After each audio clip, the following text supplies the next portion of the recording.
we're beginning this chapter where it's gonna the Lord is gonna come and accept Aditi as his mother.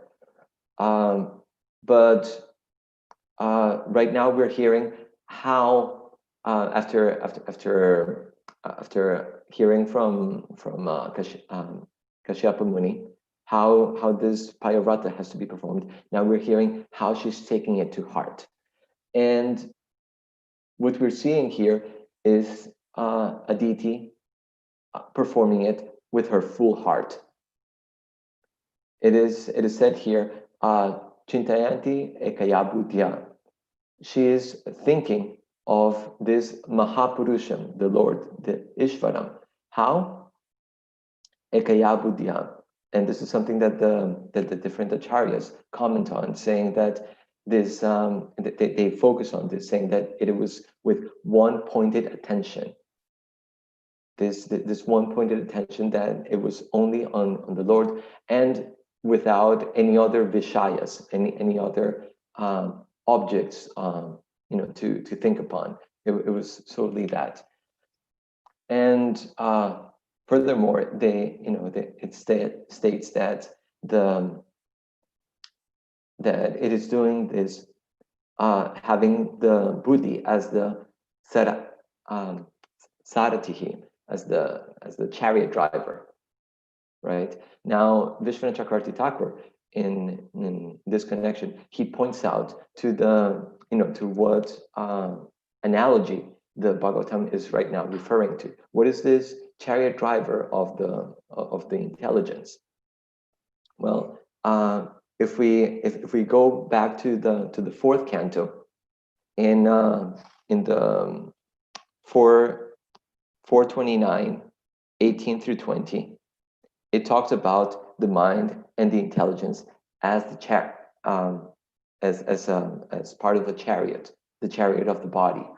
Now, to help us a little bit with this, from the Subodhini, right?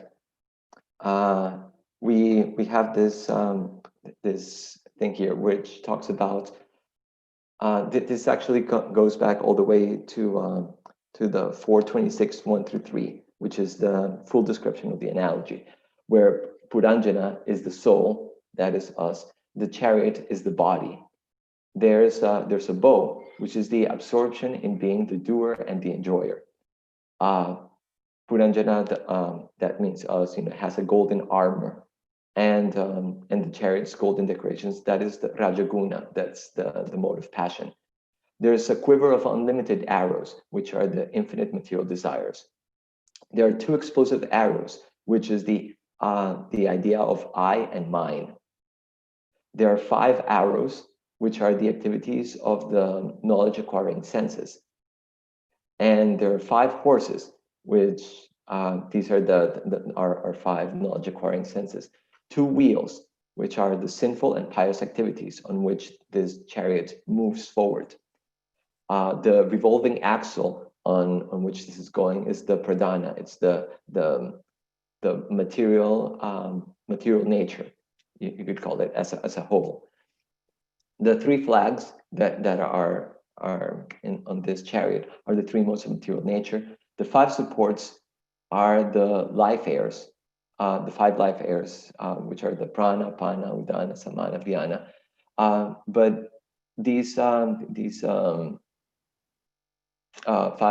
airs, life airs, can also later on, if you notice down here, are said to be the 5 obstacles, which are the 5 kinds of air passing through the body. Same 5.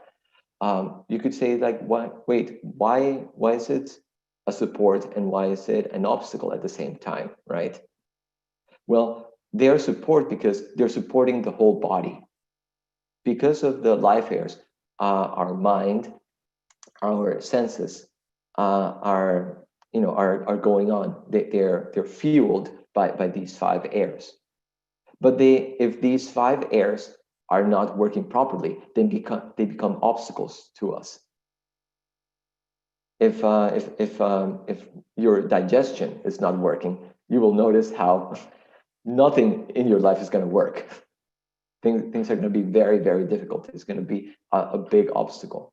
And like that, if they said that also the mind, there's air in the mind, right? If these airs are unbalanced in the mind, then you're going to have craziness or things like that. So again, another obstacle.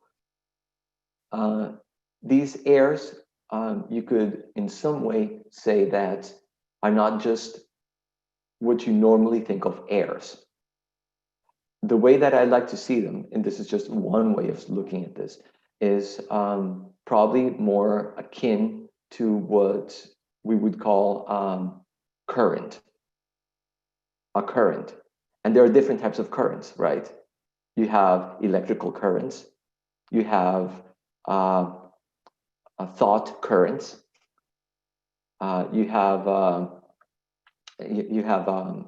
water currents. You have many different types of currents. So this, I take prana, all of these types of airs as that, as meaning a current.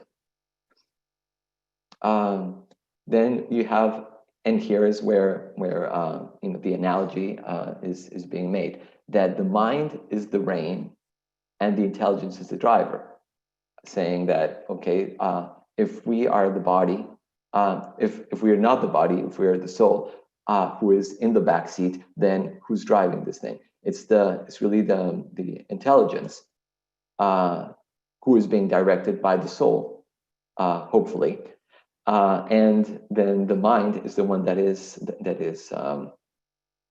controlling those horses that we just talked about in here, the five knowledge acquiring senses. Then the heart is the sitting place. The two poles on which this hardness is fixed is the lamentation and illusion, which causes bondage. There's the seven coverings that are covering this chariot, which are the seven dhatus: skin, muscle, fat, blood, marrow, bone, and semen. There's five kinds of motion of the chariot, which are the five activities of the action senses. There's the 11 commanders. Again, it's the 10 senses, which are the five knowledge acquiring senses, five working senses, and the mind, which is the leader of all of them.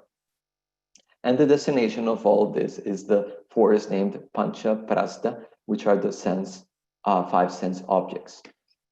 Now, the context in which this is being put, this analogy, is that the living entity in this chariot with all of this is going forward towards this forest, looking for sense gratification.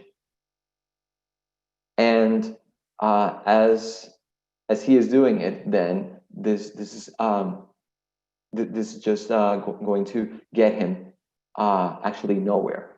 In 4:29:18, let me bring this up.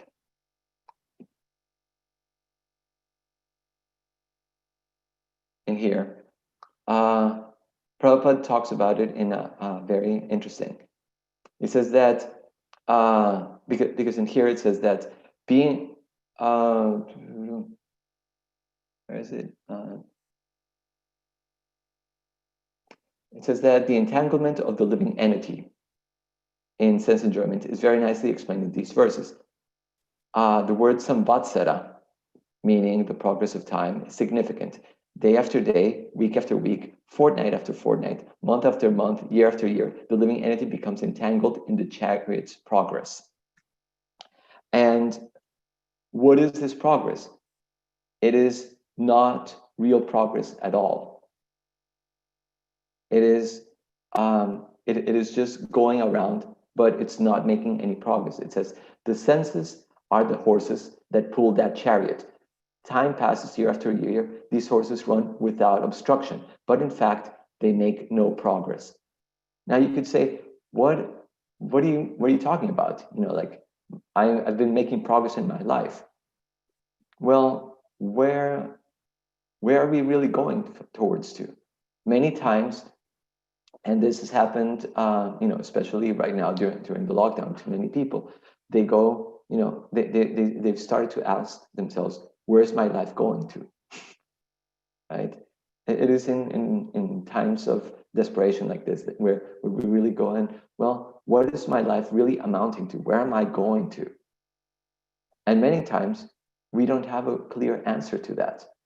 And it's because we generally get, as Prabhupada says here, caught up in the purport. He says that we get caught up in this chariot's progress.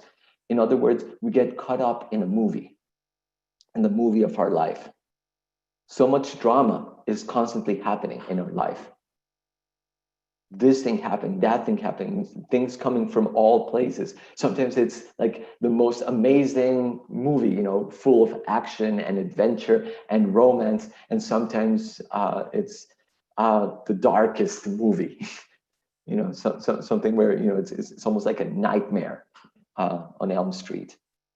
Those who are old enough will know what I'm talking about. Anyway, so you get caught up in this movie of, oh, this is happening, that is happening, yeah, do that.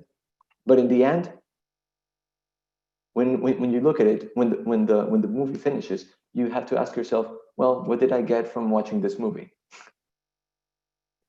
Generally, you just say like, I got entertainment at best, if the movie was good.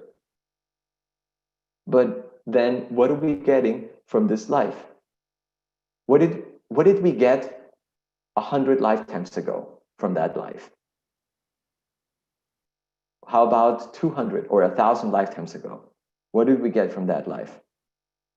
We could have been in the most palatial places in the heavenly worlds. And now it's gone, and we can't even remember what that was like. And after this life is done, we won't remember what happened in this one. So where is this progress really? Prabhupada says here later in the purport of this verse that real progress is not taking another birth, because this body, this chariot, he says, is just like a plane which is encircling day and night, incapable of leaving the gravitational field. And so we're just like stuck, going around and around, thinking that we're doing something when it's just like a plane going around in circles.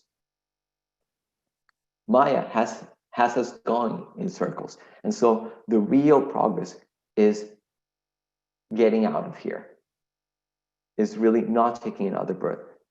Well, then how do you do that? Because as this thing is saying, like we've gone into this forest of enjoyment, and as the fifth canto says, we've gotten lost. We've gotten completely lost in here. So we need a GPS. As Radha Swami likes to say, Guru Parampara system. We need that GPS to tell us, like, first of all, where are we? We don't even know where we are. We're just like completely lost. It's like and not only are we lost, but sometimes we like to tell ourselves that we're not lost. Like a husband and a wife. The husband is driving and the wife starts telling the husband, honey, I think you should, I think we're lost. I think we have to ask something. No, we're not lost. They keep going around like, honey, we should really ask somebody like that. We're not lost, I'm telling you. But inside he's saying like, oh my God, we're lost. And he's saying, but I can, I'll figure it out. In his mind, he's saying like, I'll figure it out. I can get myself. I got us into this. I can get us out of this, right? So that is the mentality that we're having. Like, yeah, I'm lost right now, but I can figure it out. I can make it up. I can figure out how to do this. And guess what? We can't. It's not possible. This material world is so entangling, as Prabhupada says here. The entanglement is just incredible. that it's so bewildering that it doesn't matter how great a mind we have. The greatest minds in the history of the world have not been able to figure it out themselves. Who has been able to figure it out? Those who have taken to the Guru Parampara system. Those people who have, because the Lord is directly saying, like, here is the map, and here is your guide. Right? Here's how you can get out. And he doesn't just give us the directions. He actually gives us a guide, our guru, to help us directly say, like, this is the way you should do it. This is the way that you understand this map. Even the scriptures are the map, but we may not even be able to like completely understand it. Here's a guide that will teach you how to use that map and how to get out of here. Right? In India, I don't know. I've never come up across this situation, but I've been told, and maybe some of you might be able to corroborate or falsify this for me. That I've been told that if you get lost, you should ask at least 5 people for directions. Why? Because if you ask somebody, you never know whether that person actually knows or not. Generally, they're so embarrassed to say that they don't know that they'll very confidently point you to the wrong direction, not knowing exactly where it's going. Yeah, you just go over there and you just do that and just go like that. So you have to ask at least 5 people to make sure that the that all the versions converge in the same direction. So that's in India. If you ask somebody here in New York, first of all, pre-lockdown, you first have to find a real New Yorker, because most of the people that you'll find are going to say, like, I'm sorry, I'm a tourist. And if you actually find a New Yorker, they'll probably say, like, hey, do I look like a tourist guide to you? So better you go to a real guide. A real guide will help you out, and that is Guru. He'll be happy to have you. He knows the way, and he'll point you to the right way. And so when we take this, then our mind, which is the driver of the chariot, will be able to pull on those reins, which are the mind. The horses are, as Prabhupada says in this purport here, they're wild. Actually, let me see, believe it's in the other one. In today's, it says that these ashvan, these horses are dushta. Prabhupada says here that he translates it as formidable or powerful. The direct translation is just wicked. So they're powerful, they're formidable, and they're wicked, these senses, because they're wild. They're going all over the place. And if you ever try to cut down on social media, you will understand really how powerful they are. These are very powerful horses, and you need a very strong mind being held tightly by the strong intelligence. The intelligence, if it's nurtured day by day with the instructions of the Lord, with scripture, it will be strong enough to pull on that mind and control those horses. Nityam Bhagavate Sevaya. It is important that we hear the messages of the Bhagavatam every single day, so that we get this strong intelligence. Otherwise, the mind will try to take over that intelligence and start using the intelligence to justify itself. Oh, well, today today I have so much to do. I can't read the Bhagavatam. Today I can't come to class. No, I'll do something later on, or I'll listen to twice the amount of classes tomorrow, or something like that. It will just as fine in so many ways. We have to try to give priority to these spiritual activities, which strengthen our minds and our intelligence, so that it becomes really a guide for us. It becomes something that will help us on our spiritual life rather than impede us on it. Now, some people may say, like, well, you know, these are these things here that are being described. You know, they're kind of interesting, but is it really, you know, like, how good are these analogies really, right? You would be interested to know that actually these analogies, they have come up in other ways in the scientific literature. The Nobel Prize in economics, Daniel Kahneman, he wrote a book in 2012, which became a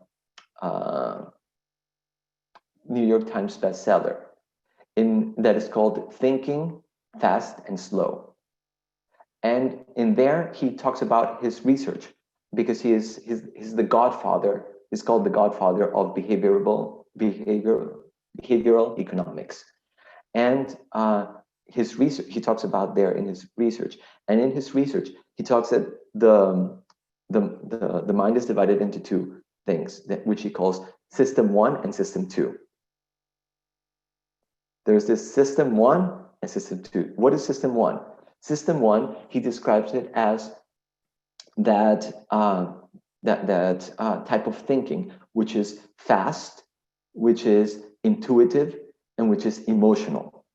What does that sound like to you? That sounds like the mind. And then there's system 2, which he describes as slow thinking, logical, pragmatic. What does that sound to you like? That sounds like the intelligence. And he says that these two processes are constantly going on in the mind, and the system 1 and system 2 are constantly you know, looking at things and evaluating things around our world. And we are making our decisions based on this. The whole point of him going into looking at the mind is because in economics, there is a branch of economics that tries to analyze how we make decisions, how we try to make, you know, how we make the decisions that we do. And let me see if I can, where's the chat?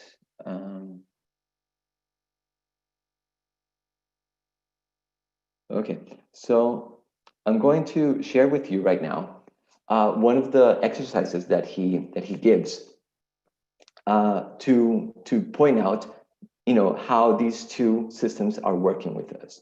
So it's a pop quiz. It's a mathematical pop quiz, right? I'm just going to give you a few seconds to look at it and try to figure it out. Let's see. It says that a bat and a ball together cost $1.10. The bat costs $1 more than the ball. How much does the ball cost? Think about it. A bat and a ball together cost $1.10. The bat costs $1 more than the ball. How much does the ball cost? Everybody type in your answer right now. Yeah, if a scientist comes to give a Bhagavatam class, you should know that you're going to get a pop quiz in math, right? Okay, I'm not seeing any responses. How much? Come on, you know. Okay, fine. So the answer For those of you that, I don't want to get it wrong in the morning. It's too early in the morning to be thinking about math. For those of you, how much does the ball cost? 5 cents. That's Dinavanda Prabhu. Yes, that's a very. It's actually this is the most common. This is what the whole thing is pointing towards. The thing that comes to us mostly is 10 cents. Yes, exactly. It's 5 cents. Actually, it's actually 5 cents. Why? Because it's 5 cents for the ball, and one more than that is $1.05, and together they're $1.10. But what most of us thought immediately was, oh, it must be, as Dinavanda Prabhu says here, 10 cents, right? Because it's one more. So that's the first. That is, according to Kahneman, that is system one. It's the fast, intuitive, type of thinking. But then, as you were thinking about this, right, you might have thought like, wait, I'm not sure. This sounds too easy, right? You might have thought like, there must be a trick here. It can't be that easy. And that is system two working. That is system two thinking like, no, hold on, don't type in that thing so fast, because I think you're wrong. There must be some catch here. And yes, there was a catch, and that's what Gopal Kumar Prabhu caught in here. And is that the logical part said like, no, let me work out this, like little by little, and it's slow and logical, and comes up with the answer. So these two parts, of our mind are constantly going. In the Vedic literature, they called it the mind, and they called it the intelligence. The mind is that fast, intuitive, like, oh yeah, it's 10 cents. It's $1.10. Go ahead, put that in. The other one is like the intelligence is going like, no, let me think about this. And the idea that they have behind this is, well, let me analyze all of this so that eventually I can make the best economic decisions, right? Artha. So, but the Bhagavatam goes in another direction. The Bhagavatam says like, who cares about that artha? Your artha is going to come, according to Prahlad Maharaj, it's going to come from your previous your previous karma. So forget about that thing. Focus on what's important here. Focus on getting out of this mess that you're in, called the material world, called the cycle of birth and death. Get yourself out of here. And when we start looking at it that way, then we put priorities. And it's like, okay, I need to strengthen my intelligence with the Bhagavatam, right? And I need to do it to what point? To the point that Aditi is doing here, where it's one-pointed attention. It's one of the things that Prabhupada says here in the beginning is that this is the process of bhakti yoga, right? The process of bhakti yoga that is given here. He's saying it right in the middle of the description of the Payavrata. And you might say like, well, how is this the process of bhakti yoga? Well, Prabhupada is here trying to point out that the Bhagavatam is not telling us that we should go on a milk drinking fast. That is not the purpose of the Bhagavatam in here.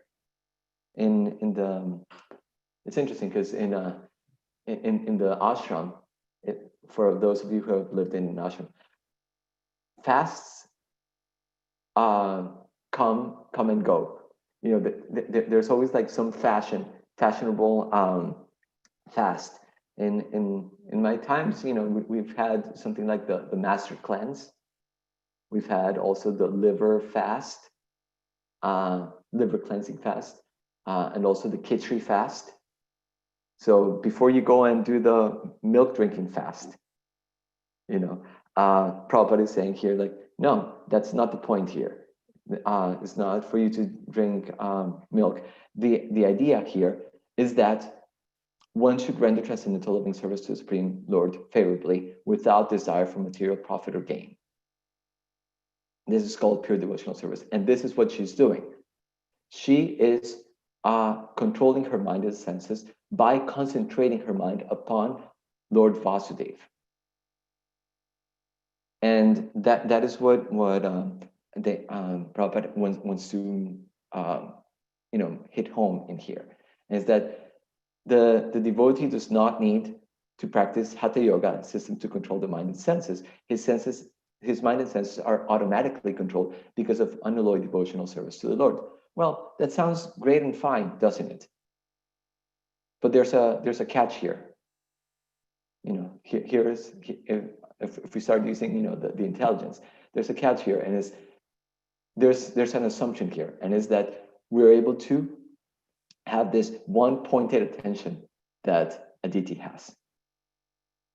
We have to be, in order for us to say like, oh well, I don't need the Hatha Yoga system. I don't need all of these vratas and like that. If I just think of Krishna, then everything's good. Yes, but we have to think of him in the way that they're saying here, with that one pointed attention, as the acharyas say, ananya vishayaya,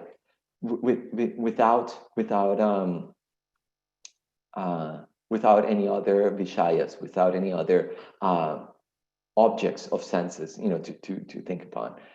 How is this possible? Is it even possible? Can I even do that? Because my mind is so restless. Yes, our mind actually does that quite often, and we don't perceive it such a way. Think about, for example, the times that you've had a really big debt. Debts are one of those things that consume your consciousness. When you have a debt, you can't even sleep. You can't even eat. It's there with you all day long, right? This is what a debt does. It just makes you, incapable. Or think about the time when you were in school, and it was the last day of school before the summer. The whole consciousness that day, teachers were saying one thing like that. The consciousness was all in, what I'm going to do as soon as that bell rings at 3 o'clock. There was actually a movie, a very old movie called 3 O'Clock High, about a guy who made a mistake and did something to this bully of the school, and then the bully says like, okay, at 3 o'clock I'm going to beat you up outside the school. And so the whole movie is about him and his consciousness going completely into how to escape the school before 3 o'clock. It's a movie from the 80s. So also like this, like fear of death, will consume our consciousness. So we do know what a consuming thought is, what it is to have that one pointed attention. The thing is that we now have to do it for Krishna. We have to have that object be Krishna. And how do we do that? We do that by hanging around those who have this way. If you're hanging around people who are constantly in distress because of money, guess what your consciousness is going to look like. You're going to be also at some point going to be in anxiety of money. Now, if somebody is constantly, in this space of being absorbed in Krishna, you will become absorbed in Krishna. It's just a natural process. So that is the injunction that the Bhagavatam here is trying to give us. In the second chapter, it says that by doing service to these great souls, right? Then our taste for hearing will increase.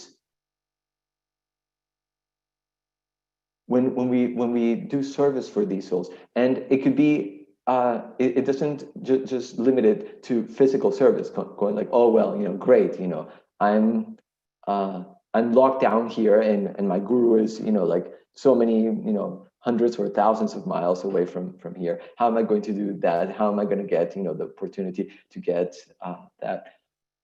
Well, just hearing is also a service. Hearing, conscientiously is a service. So if we're hearing from these souls, that is performing a service, because these great souls, what are they living for? They're living for the sake of others. And how do they try to help others? By giving what the realizations that they have. And so when we come, and especially now during this time of Kartik, is such a nice time to really say like, okay, I'm going to try to absorb my consciousness in Krishna here.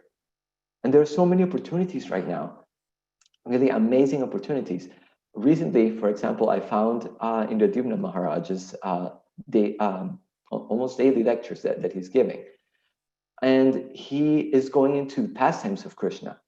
And he's going through all types of different scriptures to try to fill us in with extra details that the Bhagavatam, just covers in a general aspect in the 10th canto. So he talks about, he goes into the Harivamsha Purana, the Brahma Vaivarta Purana, the commentaries of Srila Vishwanath Chakravarti Thakur, so many, and fills us in with so many beautiful details that just ornament these pastimes of the Lord. That is a wonderful way of going into this. Or Niranjan Maharaj is also doing the same, but with the story of Gopakumar in the Brihad Bhagavatamrita. And the realizations that he's giving, and the different points of view, and it's so nectarian, and there's so many other things that are happening. Hari Prasad Prabhu, he just posted recently in his YouTube channel, going deeper into the Damodar Lila. So we're being given by the mercy of Prabhupada so many facilities to be able to become absorbed in the Lord. And being in a lockdown and being during this month of Kartik, there's no better way of doing it. There's no better opportunity that, oh, my life is so crazy. Well, yes, but right now, here's an extra opportunity that the Lord is giving us. And if we do that, then we're taking full advantage of this Black Friday that is the lockdown and Kali Yuga itself, of getting the most amount of mercy. Getting the most amount of mercy. It is said that the Lord is constantly looking, and this was something that Niranjan Maharaj said in his reading. It is said in the Bhagavatamrita that the Lord is always constantly looking for opportunities to, give us mercy, to give us extra special mercy. Constantly looking for those opportunities. We just have to take them. We just have to take that mercy that is given.